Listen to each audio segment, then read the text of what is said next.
What is up? What is up? And welcome back to another episode of Blood and Beer, the show where we talk blood sport and we drink beer. I'm your host, Matt, and as always, we've got some MMA to talk. Cody's drinking some beer. I'm not. We got some hoopty over there. We got some water in a can over here, and we're talking UFC Mexico today. Before we get into the card, before we recap anything from last week, Cody, how the hell you been? How you doing, buddy? Good, man. It's been a long week. Just ready to get into some UFC Fight Night Mexico, baby. How Hell about yeah. yourself? Oh, I'm tired. Kids are on this super cool sleep schedule right now where one of them likes to stay up till about 11 or 12, and then the other one likes to wake up at 3. So, a little tired, but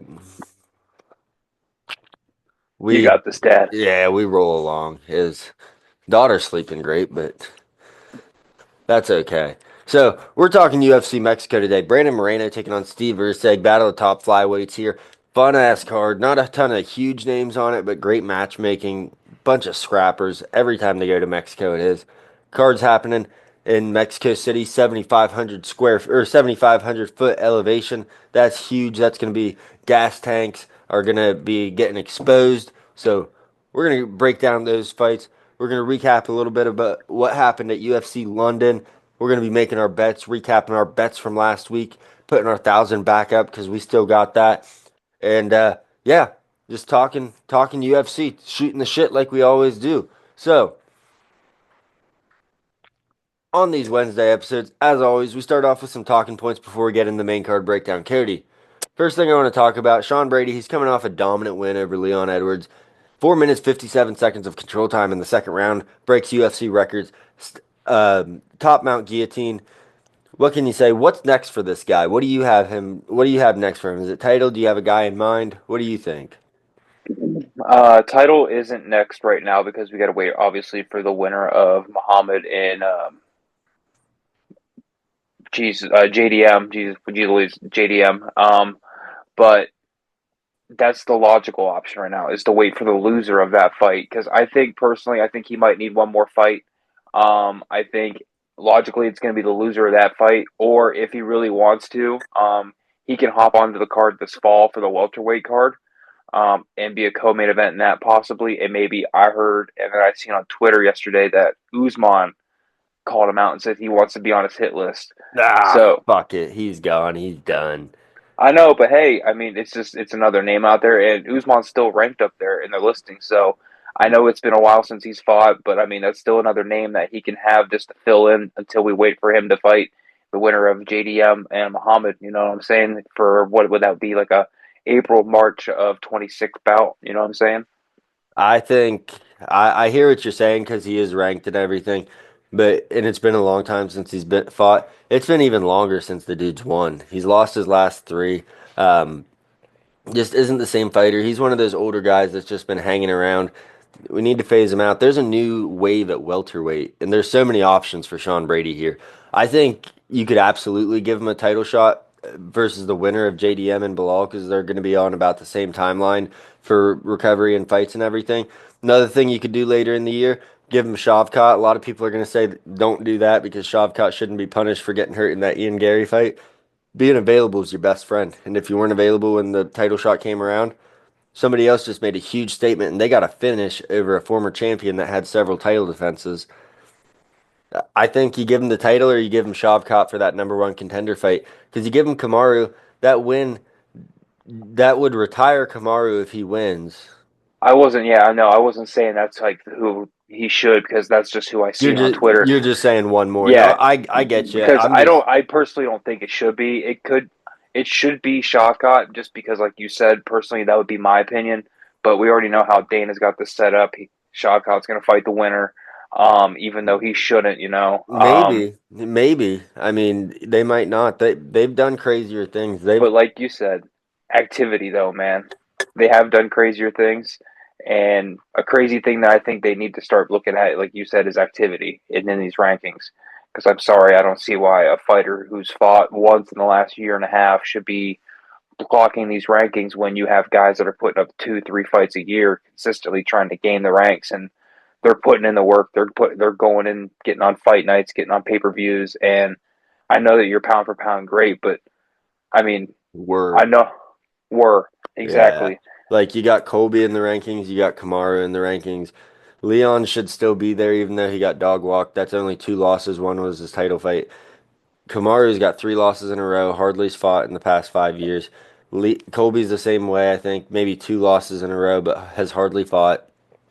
So we need to get these old guys out. Let this new wave that's hot, that's putting on these great fights, come in and do their thing. I think title shot, but I could see how you give it to Shavkat there. I was so impressed with Brady, and to come out short notice and get a finish like that in enemy territory, it's nothing short of impressive what he did in that.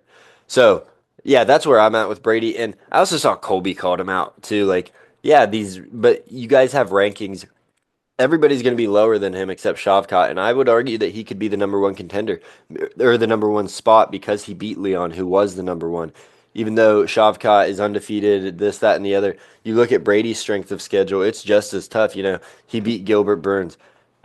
He beat he got stopped by Bilal. That was a weird fight. It didn't look like him, but he beats Gilbert Burns. He dominates Leon. I can't think. Oh, Michael Chiesa. If you watch that fight, that was a grappling fight where you really get to see where this guy's at grappling wise. That happened a couple years ago. He just dragged this dude around the octagon the entire fight. He's got the perfect style, and I wouldn't hate also, like you said, the loser of this fight. You could give him that as well because it matches up perfectly. Him versus JDM, that gets him the title shot. Him versus Bilal, that gets him his only loss on his record back. So there's a lot you could do with that. I think title shot for him just because strike while the iron's hot and the dude just dominated. It looked unbeatable out there. I definitely think he should hop on that card though in the fall. Yes. I think he should fight in the summer. But we'll move on. So we got Deshaun Brady. Well, that's all we're gonna talk London because that card sucked. That card sucked. I mean, the card was terrible. No knockouts, just bad fights all around. I Four went on the under finishes. again, You baby. went on the under again. Let's go. So now we're getting into our sleeper fight.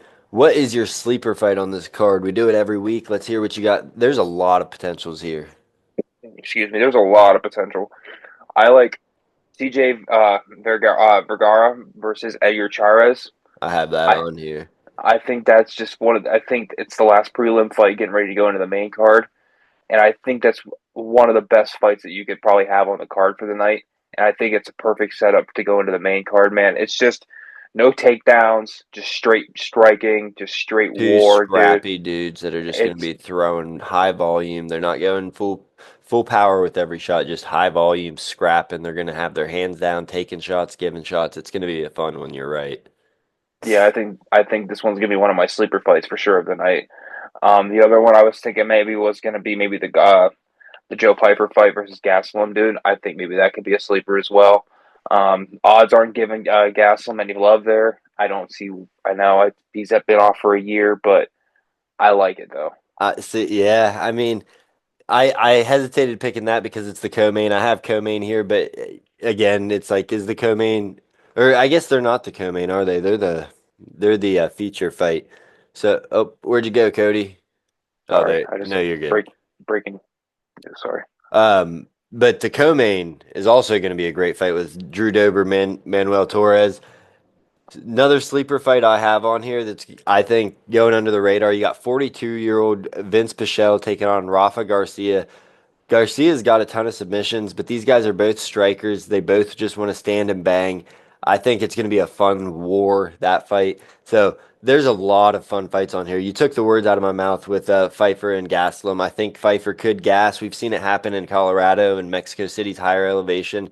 You got to figure he's been training harder, been training at elevation or something to prepare for this because of what happened last time he fought at elevation. But you never know. Gaslam's durable as hell. I don't know how serious he's taking his career. Gets hit a lot, has a brick chin. I mean, that's going to be a fun one. But yeah, I think I'd pick Rafa Garcia versus Vince Pichel for the sleeper, where like Shirez Vergara would also be a sleeper because the masses don't know those guys. But Pichel versus Garcia, I think they could put on a classic where you're just like, holy shit, who are these guys? Wasn't Oh, expecting. absolutely. Yeah, so that's what I have for my sleepers. But how would you grade this card on a letter scale?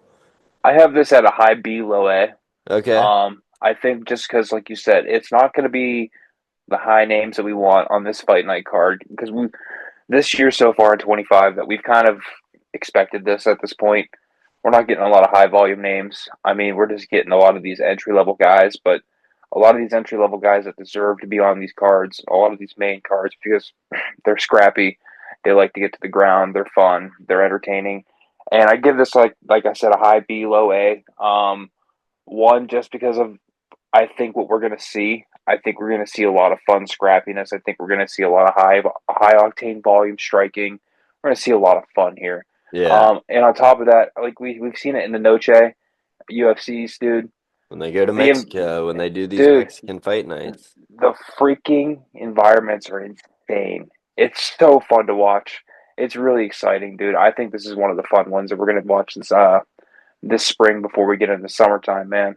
To be Yeah. honest with you, So I think if you're looking at it from a casual fan's perspective, I think you're looking at like a B minus B just because of the names on there. Brandon Moreno is a pretty big name. Steve Erceg fought for the title, not a huge name. Then you have Joe Pfeiffer and Kelvin Gastelum. Pfeiffer's a prospect, Gastelum's a name. And then Drew Dober's on the fringe. Some people know him from his exciting fights, some don't. So you look at the lineup here, you're like, nah, it's a fight night. Like, there's some names, but you look at the matchups, the matchmaking, like I said, the Vergara fight versus Shirez, the Pichel versus Rafa Garcia, Kevin Borjas versus Rodolfo Rodriguez, or not Rodolfo, versus, oh God, oh Rodriguez, Ronaldo Rodriguez. Then you got Christian Rodriguez on here as well. So a lot of fun fights, just great matchmaking and close odds all throughout the card. And then you also get to see prospects like Raul Rosas Jr. He's going to be on here taking on a guy that's been around the block, been in and out of the UFC. So yeah, I mean, I think if from a casual B minus B, but if you look at the matchmaking, I'm going to A. I mean, this has so much potential. I don't see how it doesn't live up because these aren't guys that are going to be looking to point fight. They're just going to be looking to fight, and that's what puts on a great fight night. So, in honor of UFC Mexico City, Fight Night Mexico City, we're going to do a list, a pound for pound list. We're doing the top 5 Mexican UFC fighters of all time. Cody, we'll start with you. Or actually, we'll just go back and forth. We'll both go from 5. You go 5, I'll go my 5. It can be Mexican, Mexican American, because there's not a huge thing to list to draw from. So, how do you have it here? pound for pound. Yeah, number 5, and then I'll give my 5. Then we'll go 4 and work our way down to 1 Um, I have two. It could be I have Brandon Moreno or I had Irene Aldana. for your number 5. Yeah, Okay. I had split. See, I think that's a crazy take. Moreno is so much more decorated and accomplished than Aldana. I respect That's it. that's a crazy take. I have my number 5 is Yair Rodriguez. He's an Intercontinental champ, has a ton of fun fights, has the latest knockout in UFC history versus the Korean Zombie, a super viral moment with the up elbow at the very last second on the buzzer. So I have Yair Rodriguez at my number 5. So I number respect that. 4, I'll give my number 4, then we'll let you go. I have Alexa Grasso, the first woman at 125 to beat Valentina Shevchenko, former champion. She held the belt for 2 fights, even though she didn't defend it because it was a draw. Still, she finished Valentina Shevchenko. Takes a lot to do that, so I have her as my number 4. Wow. Okay. I have Henry Cejudo as my Okay. number four. Um, I had I have Grasso not at four. I just think with how Henry Cejudo has been in this past with his prime, I think the way he displayed in his UFC career, I think personally, pound for pound, I think he's top five. Okay. Um, Mexican-born UFC fighter So for number sure. number 3. It would be Alexa Grasso. All right. I just think that her resume speaks for itself. I think she's one of the ones that she still has a lot to prove, and she's already high up on the ranking list. She's vicious, dude. She's one of the best female fighters out there. Um, excuse me. So I personally, for me, I have Grasso at three. What about you? So my number 3 is Brandon Moreno. Dude's a Okay. so he was in the UFC, gets cut, works his way back, becomes a champion by finishing Davison Figueiredo, loses the belt, then goes out and beats Figueiredo to get the belt back. Goes on, beats guys, finishes Kai Kara France, dominates Amir Albazi. Just the relentless Mexican fighting spirit, the accolades that he holds. I mean, the dude's a beast. He's a beast on the ground. He's a beast in the stand-up. So I have him as my number three pound for pound, just with his story, with the comeback, with what he's done, with the guys he's beat, with the guys he's finished. I have him as number three. And then my number two pound for pound on this list is Cain Velasquez, recently sentenced to 5 years in prison. He's got about 2 years left because they give him time served for the house arrest and whatnots. But heavyweight champion, he was a cardio king. Had a his body failed him, so we didn't get to see how good he really would have been. But he was a beast. It's the greatest what if in UFC heavyweight history. So, what's your number two, Cody? Number two for me, it's Dana White's favorite guy. I have two again. I have a split. I have my personal favorite, but what I think it should be a realistic one is the realistic one is Tito Ortiz. I think Tito Ortiz is just one of the best UFC fighters. His prime was undeniable, even though he was a complete freaking dickhead, and he was just completely unlikable to UFC management and everything in between. But I think when you look at pound for pound and you look at the force and everything, I think Tito Ortiz is one of those fighters that you could put up there in the top five, even though he really isn't known in UFC anymore. He's kind of forgotten. Um, and my personal little fun one, I think, I don't care what anybody says. I think it's Nate Diaz. If you look at pound for pound, I think he's a fun one, dude. I just think one, pound for pound, anybody. It could be lightweight, heavyweight, bantam, flyweight, anywhere. He's gonna Mediocre. want to fight, and he'll put an output on you. He doesn't give a fuck. He's so fun. He's so exciting. I think he's one of the best I think ever for to put out of the Mexican American heritage. And then number one. You said it for number two. I think it's Cain Velasquez, man. I Okay. think I've been like he was one of my guys whenever I was growing up playing UFC Undisputed. Cain Velasquez was the guy I went to and played with. I think he is the greatest Mexican-born UFC fighter ever. I know, like you said, his career got cut short, um, but just with the projectile he was on and everything like that, and the body work that he already had, I think we can put that and put a storyline with it if we didn't have the injury because we do it with so many other athletes, like with Derrick Rose and things like that. So, I Lynn mean, Bias. yes, exactly. Um, Uh, so my number one is Henry Cejudo. He's a two-time Olympic champion. okay. He's a double champ in the UFC. I mean, he held the flyweight and the bantamweight championship simultaneous. Retired as the champs. Triple C. You can't get more decorated than that. The hardest thing you can do in the world is to win a gold medal, and then to after you win two gold medals in two different Olympic cycles, go out and win two UFC belts. I don't think there's any denying that he's, even though it wasn't a Mexican belt or a Mexican gold medal, it was for the USA. I don't think there's any denying him as number one. So the list we have, you have a tie for number five, Moreno Aldana, then Cejudo, then Grasso, Ty Tito, Ortiz, Nate, and Cain Velasquez. I have Yair Rodriguez, Alexa Grasso, Brandon Moreno, Cain Velasquez, Henry Cejudo. I really tried to focus on fighters and Tito Ortiz. Really, you didn't have anybody besides Nate that I don't think does this, but I just tried to focus on fighters that when they go out, they rep the Mexican flag. Henry does the half and half. Tito would do the half and half. So absolutely, Kane would do the same thing. So Nate, though, absolutely fits there. I think that you're crazy for putting Aldana there and for putting Cejudo below Grasso. I could see how you don't have Cejudo as number one just because the low weight guys kind of go under the radar, but just with that body of work. But I could see everything else like Tito. I could see him number two on any list. I could see Kane number one on any list. It was a close fight. The only thing with Kane is it is the body of work. It's what you've been able to do, what you've been able to prove. And since his body broke down on him, that's what.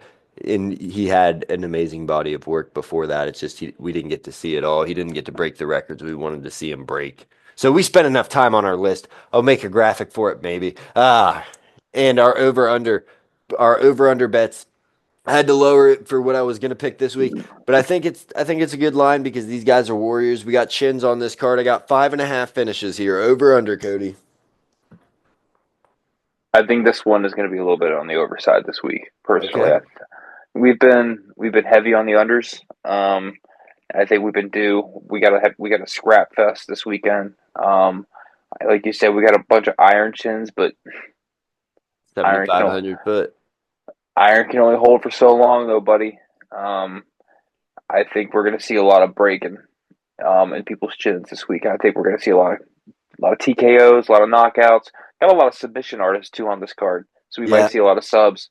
So I'm you gotta think about that too. I think we could see three subs easily, at least. I'm going over as well because of those submissions. I think that we're going to see a lot of fights where it's going to be a back and forth war. Someone gets dropped and someone jumps on the neck, gets a finish that way. So I think we're going to see a lot of those.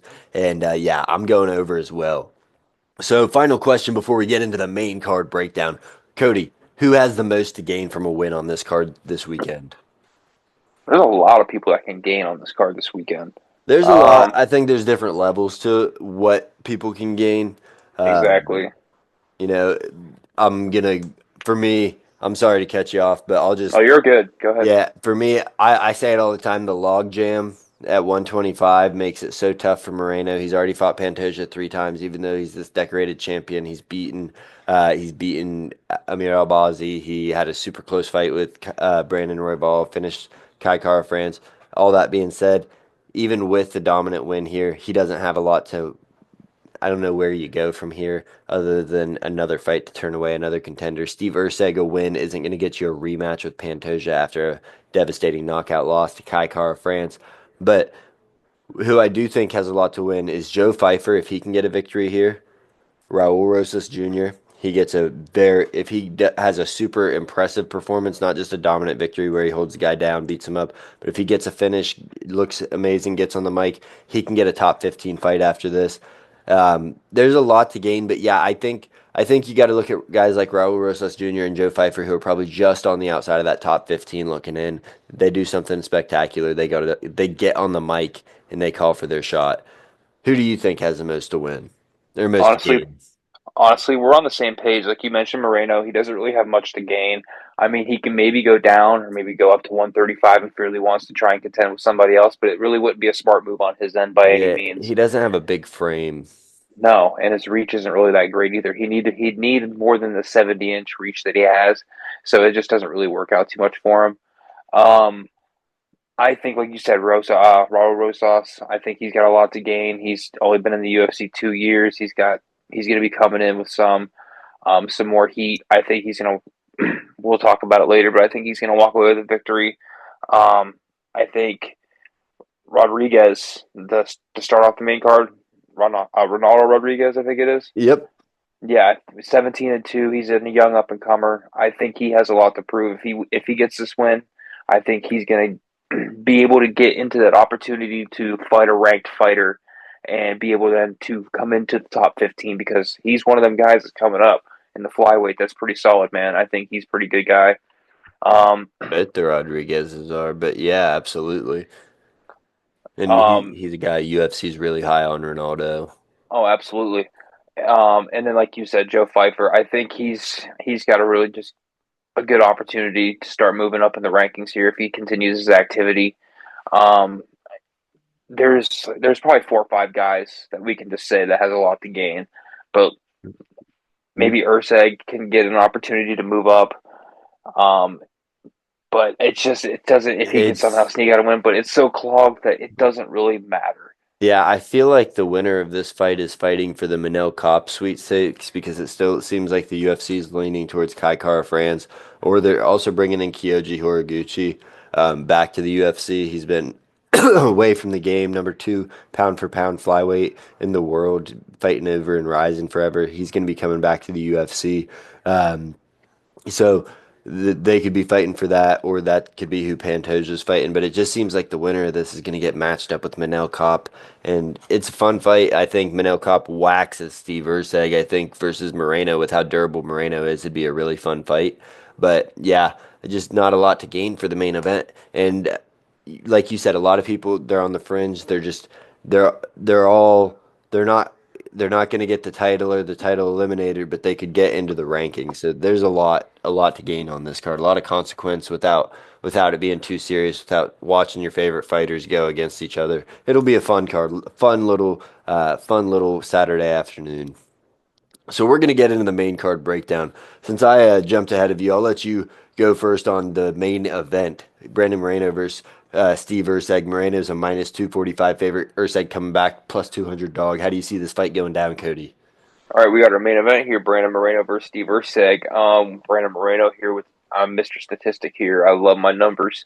So Moreno comes in with the 2 inch reach advantage, but Erceg has the 1 inch height advantage. Not going to make a fucking difference here, people. I'm sorry, it's really not.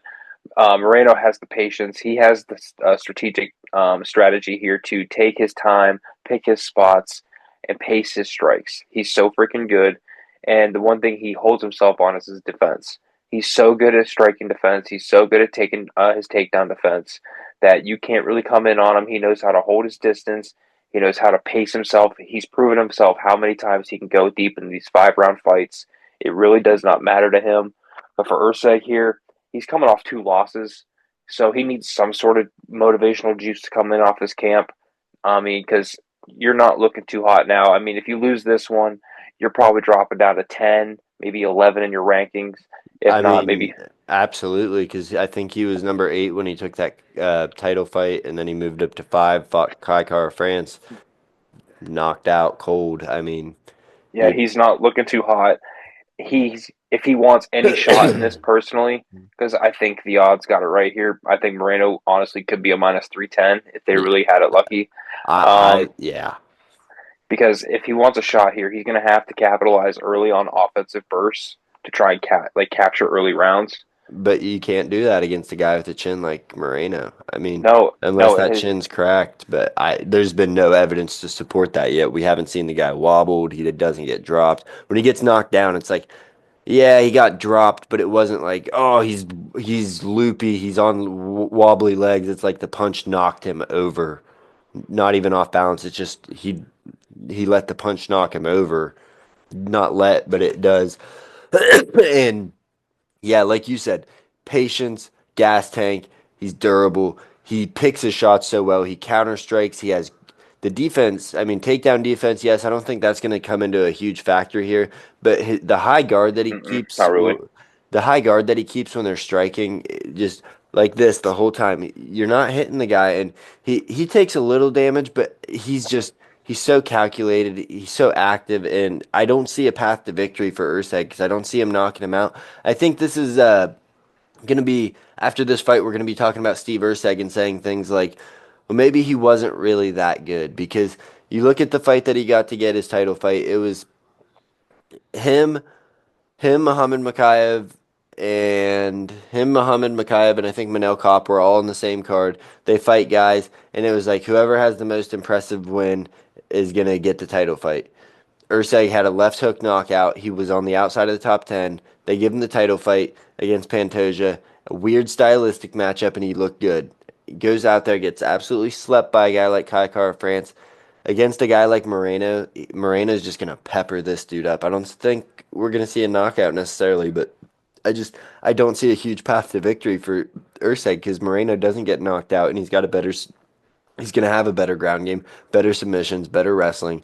It's just everything points to Brandon Moreno in this fight. And the odds makers, you're right. They got it absolutely right. You could go minus 310, minus 350 on here, and I'd probably still jump on it just because Brandon Moreno is. I faded him last time out against Demir Albazi, and I'll never do that again. I'm a huge Moreno fan. It's just I thought Albazi's wrestling was going to be too much. And if you can stuff a guy that can only take you down, but he's been doing it to everyone and holding them down, you're not going to get taken down by Steve Erceg. And we've seen Moreno outstrike absolutely everybody. So, Oh yeah, yeah, I think we're on the Urs. same page. Yeah, absolutely. You're not going to be able to take Moreno down, especially Erceg. Erceg is not very good at taking people down. I mean, he might average one every 3 rounds, but he's doing it at like shit. What was that? 20 something percent. It's not very good, man. It's Yeah, he's not a ground. I mean, he's got good jujitsu, but again, not going to match up with Moreno's. So we'll move on to the co-main event.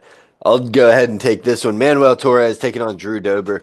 Odds makers have it as a pick'em, and this is a pick'em. You got the Crimson Chin Drew Dober taking on just a man of steel and Manuel Torres. These guys are going to go out there. They're going to swing, and it's going to be an early knockout, possibly. But a lot of times when we think that's what it's going to be, Both guys are like, I'm gonna go in a little more measured. They might be measured because it's that elevation too. I think it's gonna be a fun ass fight. I think we're gonna see Dober walk away with the victory here with his experience, with that chin. The dude can take a shot from anybody. I mean, he is a warrior. He's durable as hell. He's not necessarily great at anything, but he does have a lot of power. And Torres gets a little sloppy. He's going to have to use his range if he wants to get the win, but I don't think he's going to because he gets drawn into these firefights. And that's the perfect opportunity for Dober to just crack him with a couple hooks and get back out. And I think that's what we're going to see a lot of in this fight. What say you, my friend? I I'm on the opposite end of you here, man. I think Manuel Torres here is gonna. I think you might walk away with this one. I know that the altitude is gonna be an issue, but these fighters know how to train for this at this point, especially these Mexican-born fighters, these Mexican-bred fighters. They've all been to Mexico City. They probably all have ran a couple miles in Mexico City. They know what it's like on their bodies. Um, so they kind of have an idea and a feel on how to maybe go about these 3 round fights. You know what I'm saying? I hear Excuse you. me. I think the hometown and the home country advantage is going to come into play here. Um, I think, and plus with the early starts that Manuel Torres comes with, I think with the 7.73 whatever 6 strikes landed a minute, Yeah, he dude. does have a real high connection percentage. He's high volume. And he's got a really good percentage on his connections. It's over 50%. He's not even just striking. He loves to come at you at the legs. He loves to take you down. He loves to score points by getting some takedowns. He averages 2.25 every 3 rounds. He does it at a pretty high clip. So he's really good, and he's got great defensive skills. You're not going to be able to take him to the ground. He's Um, got great defensive wrestling. Let's say that because that dude, both these guys, they put this fight together for a reason. Neither of them have great offensive or stand-up defense. They leave their chins out there as bait to be able to catch mhm. you. But I Oh do, yeah, Dober has terrible takedown defense and terrible strike defense, and that's where I think where his 40% strike defense is going to come into play because I think Torres is going to come in and with his just wild energy that he has is going to connect on one, and I think we might not see a round one finish, but we might see a quick round two finish. You know what I'm saying? I could see So that when they get a little gas. Now I do gotta say, you're right. Torres, Mexican fighter. He's probably been to Mexico City, trained there before. Drew Dober, born and raised in Colorado, Aurora, Colorado. So he's fighting yeah, in the Mile High City. He's used to the elevation, even though it's not as high. When you're only going up another 2,500 feet, that's a lot bit. That's a way bigger difference than going up 7,500 feet. And also with Drew Dober's takedown defense, you have to look at that with a bit of a grain of salt because he had a 3 round fight with Islam Makhachev earlier in his career where Makachev was just picking him up and throwing him down and it took a lot away from his takedown defense because Makachev was like 100% 12 for 12 I think that night if I have to go back and look I'm just guessing oh my lord. but yeah so that adds a lot to it. Dober's a decent takedown has decent takedown defense if you watch him but statistically it doesn't look great because he's fought guys that'll do that to him. But I just don't think Manuel Torres is going to do that. I think it's going to be Drew Dober walks away with the victory. I think we're going to be up against the cage. Dober's back might be up against the cage or Torres. They're going to be throwing, and Dober's going to crack him with a short hook right on the jaw as they're both turning into a punch, drop him to sleep. That's how I think it's going because Dober's going to have the power advantage. But this, like you said, Torres comes out like a ball of lightning. It's going to be a fun fight. We'll have to see. We'll have to see. I'm glad we're on a different page with that one. That's a good one. So now we have Joe Pfeiffer, taking on Kelvin Gastelum, the Ultimate Fighter winner. Former, was he interim? No, former interim Hmm. champion challenger. Hmm. Him and Israel Adesanya put on fight that's now in the Hall of Fame in the UFC. How do you see this fight going down, Cody? This is the one the odds makers I think got wrong. I think this one could be a pick 'em, to be honest with you. I I know think this one. I think this one's a coin flip because I know Gaslam doesn't really have the activity that we want and everything like that.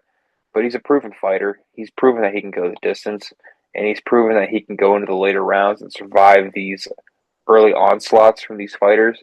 And that's what Joe Pfeiffer brings is an early onslaught. And I think that's one thing that we can watch here and see if Gaslam's been paying attention in his camp and comes out ready. Because if he doesn't defend the early onslaught, it's going to be game over. I think Joe Pfeiffer walks away with this one early. But if Gaslam can get it into the later half of the second round, take it into round three, this could be a completely different story here, man. And I think that if he can steal round two and then take it into round three, he can come in here for a split decision and walk away with this, man. I really do. Um, it's just if Joe Pfeiffer can just if he fucks up on his early rounds capitalizing, and if he can strike early, get get a couple ground controls, we might be in for a Long night for long. Joey P. Yeah, I think so personally, man. But honestly, though, it's a coin flip. I really don't have an answer on this one. It's a tough one for me. I could see Gaslam getting away with it. I could see Pfeiffer walking away with just an onslaught. It's a 50-50 for me. So I don't have the odds in front of me. I'm gonna try to pull them up while I'm talking about it, but Two I forty plus 245 for Gaslam and minus 310 for Pfeiffer. I'd like to see him a little bit lower. I think that this could turn into a pick'em fight when it plays out. But with Kelvin Gastelum, you just never know with this guy. He doesn't get knocked out. Joe Pfeiffer's got pretty good submissions, and Kelvin just doesn't take his career that serious. He misses weight a lot. He sometimes he comes out there and he looks like a man possessed, looks amazing, and other times it just looks like he hasn't trained. I mean, no gas tank, nothing. You just don't know what to expect with Kelvin. So we're gonna have to see. He seems dialed in. He seemed focused at the media day. We'll have to see. But with what we do know, like you said, Pfeiffer early onslaught. Dude's gonna come out swinging bricks, swinging heavy, and Kelvin Gastelum, he's got heavy hands as well. He doesn't look like he's throwing big punches, but he's got heavy hands, knockout power. He put out Michael Bisping with that right hand. Strong dude. He's got good wrestling, doesn't use it, but he's really good at defensive wrestling, keeping you from taking him down. He just fell in love with his striking. He's like, no, we're going to stand up and strike the whole fight. Will this be the fight that we see Kelvin Gastelum get knocked out finally? I don't think so. And we've I seen don't Joe think so. Pfeiffer gas at high altitudes. He gassed against Jack Hermanson, and Hermanson beat the shit out of him for 5 rounds. That was a 5 rounder. This is three. So how does this play out? I think that Joe Pfeiffer should get it done. I think if you look at it 100 times, Joe Pfeiffer's probably winning 85 out of the 100. But at the high elevation, those big muscles Joe Pfeiffer carries, they're going to gas out unless he's been just killing his cardio, training high elevation. I don't know. It's hard to pick. I think I would like to lean with Kelvin Gastelum. I'm not going to put money on it because I just don't trust Kelvin taking it serious. I don't know if he's here for a payday, if he's here to finish out his contract, what he's doing. I'm just not sure, but I would lean Kelvin because I think gassing is going to be a super big thing on this card, but you just never know. I completely agree. I can see why you side that way, to be honest with you. And then now we're going to get into Raul Rosas Jr. minus. It was minus 500 earlier. Now it's dropped to minus 455, plus 300, plus 310, depending where you look for Vince Morales. And this seems like a setup fight for Raul Rosas Jr. Vince Morales, another guy that was in the UFC, got cut, worked his way back. He's 0-2 since coming back. He's really susceptible to low kicks. That just destroys him every fight. He doesn't seem to know how to stop those. He's got good boxing, but it's not great. He doesn't seem great anywhere. And Raul Rosas Jr., he's a dominant wrestler. He's got good striking. He's powerful. He's young. He's explosive. He's got a good gas tank. I don't see a path to victory for Vince Morales unless Raul Rosas Jr. shits the bed gases. He shouldn't, but we've seen it happen before. How do you see this fight going down, Cody? I see this one just going down the way you said it. I think those odds are moving pretty quickly because people are just hopping on the odds of just in case Morales pulls out a victory, and people are throwing money on that plus 350 that was out there. Yeah, Um, I mean, we didn't have any undefeated fighters on this card, so I wasn't really looking to fade anybody that's huge odds, but I was gonna say yeah, but I mean, but with Raul Rosas, it's really hard to fade him. He's kind of proven.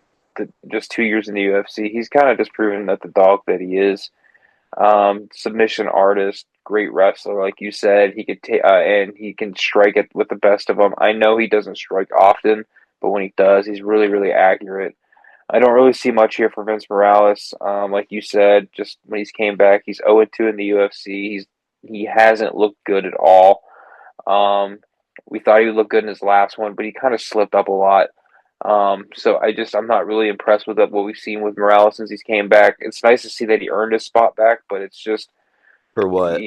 exactly. I mean, just for a nice couple paychecks, I guess, for the fam. But I Yeah. mean, he's he doesn't have great defense. He's just There's not not very good. You don't gotta justify that pick. The odds makers do it for you. I mean, he's really just not. yeah. I don't I really have much on I Morales here. I mean, I he shouldn't can s- strike, but I not sh very accurate. I shouldn't say not very good because I'm sitting from, my armchair. I don't train. But when you look at other UFC caliber fighters, he doesn't seem quite up to snuff. That's No. in so yeah, we're on the same page there. So this next fight, David Martinez taking on Simon Oliveira. How's this fight going down, Cody? Oliveira's coming off a big layoff. He's 0-2 in the UFC. He hasn't fought since January 23. Does he have a shot here against David Martinez making his UFC debut? David Martinez coming in is just from what I've seen, is a man amongst boys. Whenever he's been in the octagon coming up, um, Oliveira, we you know what we say when people got over that 4 inch reach advantage. He's got a 6 inch reach advantage here on Martinez, but I don't really know how much that's going to play into a factor in this one. To be honest with you, the almost a two and a like year and a half, 2 year layoff. It's not looking too hot for Oliveira. Um, Not even before even the long layoff, he's 2 losses. How's the mental state? How's the motivation coming in? Do you feel like you're the dog that you were when you were on your hot streak early on in your career? It's a really tough one for me to sit here and be like, you know what, I'm confident Martinez at this minus 380, but it's your first bout in UFC. We've seen these guys come in and just shit the bed. Um, but Well, I mean, one I thing I don't. really Go ahead. like about Martinez is he has one loss. So Exactly. Exactly. it seems He's like it's not not undefeated. it, He's not gonna be his first loss. Um, and I don't personally think it's gonna be a second either. yeah.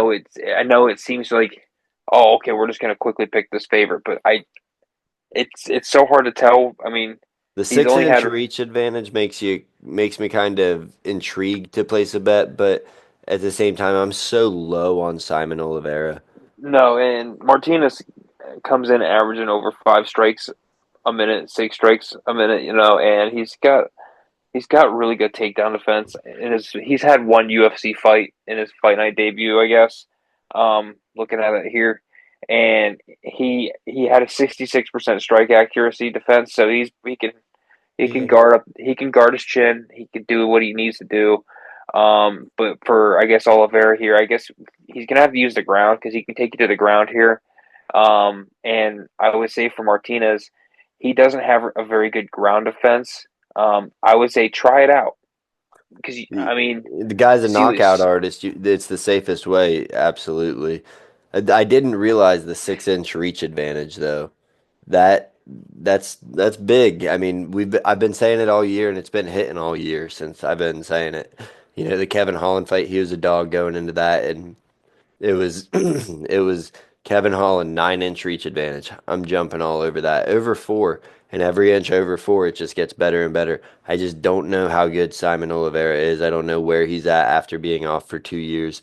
And these young guys, 9 knockouts and 11 wins. That's impressive. He should get the victory, but it does make you kind of want to throw a waiver on about to say it seems like a trap fight, doesn't it? yeah, it does. Now that I talk about it more, I just love that reach. I love that reach play. But we'll move on. I'm not sure how that one will go. I guess Martinez should win it, but yeah, you love to hit the blinkers on the show, Cody. What are we doing? We got tackle boxes on pay-per-view cards. We got fucking blinkers on these fight nights. Come on, man. You can't be smoking inside. Just playing. All right, so the last fight on the main event or on the main card, we got Ronaldo Sleepy or Lazy Boy Rodriguez taking on Kevin Borjas. Borjas hasn't fought in a while. Rodriguez, every fight this dude's in looks like a split decision fight. It's all super close, but he just does a little bit more. He's active. He's a jackrabbit on the ground. He's super active on the feet. He's super active. He doesn't land as many strikes per minute, but it's because he goes to the ground so much. And I just I think he's going to be too much for Kevin Buras here. Um, I think I think he's getting a unanimous decision. He seems to be a decision machine lately. 17-2, dude's a beast. He's coming up. I like him here. I just think that he's going to be able to show out and be in front of that home crowd, get that momentum going. He's a fun fighter, even though every fight's just looks like he barely ekes it out. I got Ronaldo Rodriguez here. I'm gonna have to agree with you here. I mean, it's a great odds at minus 160. I think personally, they have it almost at basically a pick 'em here, and I don't know why. Excuse me. Kevin Boris is even coming off of two losses, so He's excuse me. 0-2 in the UFC, I think. Like Yeah, yeah. One and two in the UFC. 1-2. Well, the one wins on the Contender Series though, Contender which series was it? Oh, okay, so it really yeah, doesn't count. yeah, because like that's how it is with David Martinez. He fought in the Contender Oh, Series, and then I got you. That's where his first win was. I got you. yeah, yeah.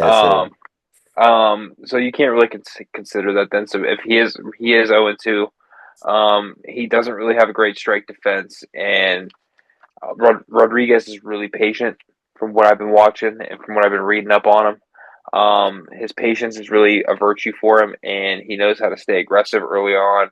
He's very composed when he's pressed, so he knows how to handle heavy moments coming at him.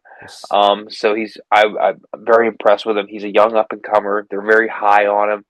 I don't really understand the odds on this one. I personally have Rodriguez walking away with this one at 160. Um, I even have a little special on this when we get to our bets here in a little bit. I think I think to open up the main card here, I think we're going to see a little fun striking match here though early on. But once it gets to the later rounds, I think we might just see a TKO finish against the fence here. To be honest, yeah, might break him down. I could definitely see that happening. Well, we got through the main card, the main event. We got through all the breakdowns on that. The card's super stacked. There's a ton of other fun fights on here, but we're gonna get into our bets. Like I said, Noah he lost all thousand last week. You were down 460. I was down $31. So year to date, our numbers getting close. I'm at 2037 profit. You're at 2254 profit, and Noah is sitting at minus 1250 loss. First, we're gonna do come our on, Noah, ladder we got bet. this. Yeah, I'll get his picks. I'm sure he'll send me $1,000 parlay right before the main card. But we we're gonna get into our ladder bet because Guram Kutateladze killed us last week. He went out there and thought he could fight like a Tapuria brother and got his legs kicked off. So this week's ladder, we talked about it before the show. We're gonna do Raul Rosas Jr. at minus 455 on DraftKings, and we're putting 10 on that. Step one of the ladder, we reset and we're gonna have to take this a little more serious. Not picking guys like Guram. But I'll go first with my bets since I lost the least this week, and then we'll turn it over to you. So my first bet in the main event, I have Brandon Moreno money line minus 245 odds. I put 250 on him to win a total payout of 352.04. Then I have Garcia versus Vince Pichel under 2.5 at plus 250. That gets you 875. Vince Pichel, he's 42 years old. We're fighting at 7,500 foot elevation. These guys are going to be striking. I can see someone gassing, getting knocked out. I like that under 2.5. So that's 875 payout there. Okay. And then I have Drew Dober versus Manuel Torres. I'm going over 1.5. 250 at plus 135 odds gets a 606.30 payout. And then with my last 250, I'm doing the Rodriguez parlay. We're doing Christian Rodriguez versus Christian Rodriguez and Ronaldo Rodriguez, both to get the win money line. Gives us plus 171 odds. That's 250 to win 677.51. That's how my bets are playing out this week. So hopefully, if I can just have two hit, I should be profitable. You should be honestly, yeah. Those are good odds you got right there this week, Yeah, man. To I be feel honest with you, I feel good about these picks. I feel good about these ones. they're pretty solid, man. Let me get into my picks here for you, everybody. So I have four total picks here. I have three props, well, two props, and then one parlay, and then one straight money line. And these are all on FanDuel. So FanDuel offers these things called double chances and UFC special fighter props. They have this one here: Rodriguez to win in round two to start at plus 105. Okay, one I'm sec. Let me You're write good. this down. So, all right, you're good. Um, 300 on it, and it's going to bring back 615. Okay. My next one is going to be the Martinez Oliveira fight.